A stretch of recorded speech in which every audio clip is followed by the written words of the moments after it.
When it comes to passive income investing, there's a new kid on the block. ROCQ from JP Morgan.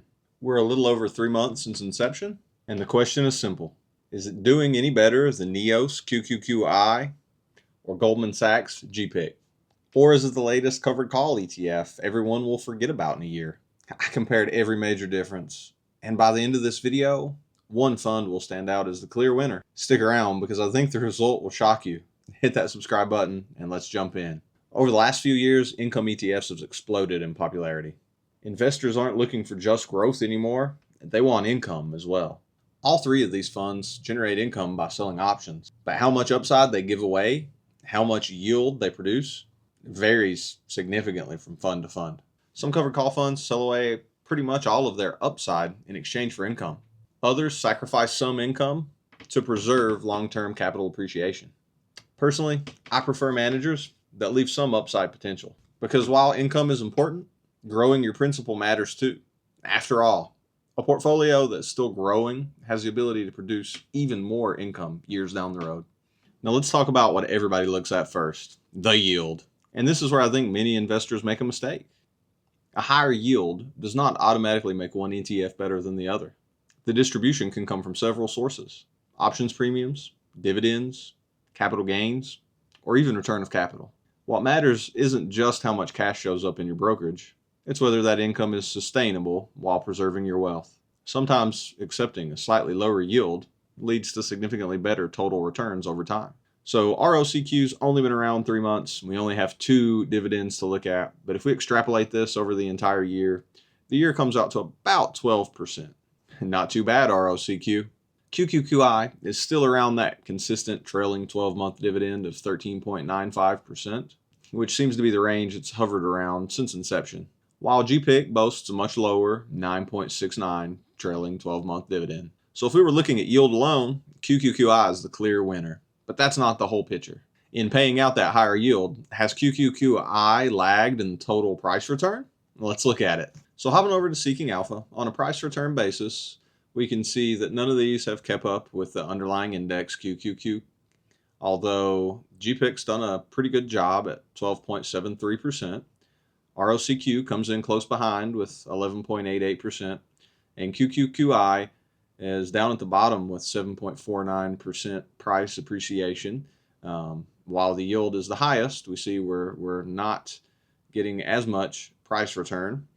And the QQQ has had a dominant second quarter with an outstanding 19.14% if you had just held the index in price return only. To get the complete picture, we need to switch over and look at total return. A lot of investors focus on yield and price return, but do not factor in total return. A lot of people get tripped up on expense ratios, although me personally, I do not care to pay a little higher expense ratio if I'm making up for it on a total return basis, because total return takes into account that expense ratio. So hopping over to another chart on Seeking Alpha in terms of total return. Again, this is from March 19th, the inception date of ROCQ. And over this timeline, we see that the total return of the Qs was 19.42%. Right behind it, GPIQ at 15.74%. ROCQ coming in with a cool 14.24%. And then at the bottom of the pack, we have QQQI at 11.33%, which I think a lot of people are kind of disappointed by, as QQQI does have a very large assets under management. And I think a lot of people really like that juicy yield because they want to pay bills now. They need that distribution now. Although on a total return basis, you are paying for the significantly higher yield you're receiving. Zooming out, certainly QQQI has held up better over the long term. It's really only lagged here recently. ROCQ has a sister fund, ROCY. So I'd like to pull up the total return of that compared to some other favorites like SPY and GPICs and see how it's done since inception. So first off, looking at the ROCY dividend, one thing I find off is that the May 1st, 2026 dividend was actually 55 cents. And then the June 1st dividend had a significant drop down to 32 cents. Extrapolated, the two dividends combined is about 1.66%. So if they kept up this dividend pace the entire year, that would come out to about a 9.96 dividend for the ROCY. Now looking at the total return chart. So here on Seeking Alpha, we can see that the total return of the S&P 500 since inception of ROCY on March 19th of this year was about 11.64%. The closest S&P 500 covered call fund that we're looking at was actually GPIQ at 10.09%, followed by ROCY, which was a respectable 8.59%. We can see that SPY from NEOS has the lowest total return at 7.36%. So all in all, for the first 3 months, ROCY doing about the same as ROCQ. I am curious to see how consistent the dividends will be for both of these funds after it gets stabilized, and we've seen 6 to 12 months of dividends for these new funds. I never like to just jump in head first to a new fund without at least seeing, a year is what I prefer. But sometimes, I hop in a little early. So overall, still just waiting to see a few more distributions from these new funds. They are stressing the return of capital, which is good because, some of the older covered call funds did not have a lot of return of capital, which in my opinion kind of defeated the purpose of taking the income. You were significantly better just holding the index, whereas these funds do a significant job of distributing that return of capital. Depending on your taxes and what tax bracket you're in, this can be a powerful wealth building tool and wealth preservation tool, especially as we consider entering retirement and maybe doing some tax gain harvesting. I know that was kind of the selling point of these new funds, ROCY and ROCQ.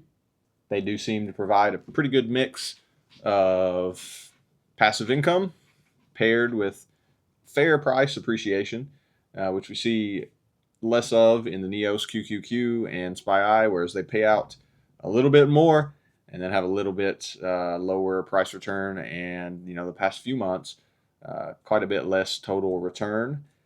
Covered call ETFs don't really keep up with the index when we've had a significant rally. They work best in a flat market or a slight uptrending market, or even a slight downtrending market where those premiums really stack up. So I'm curious to see how all of these funds do over the next year.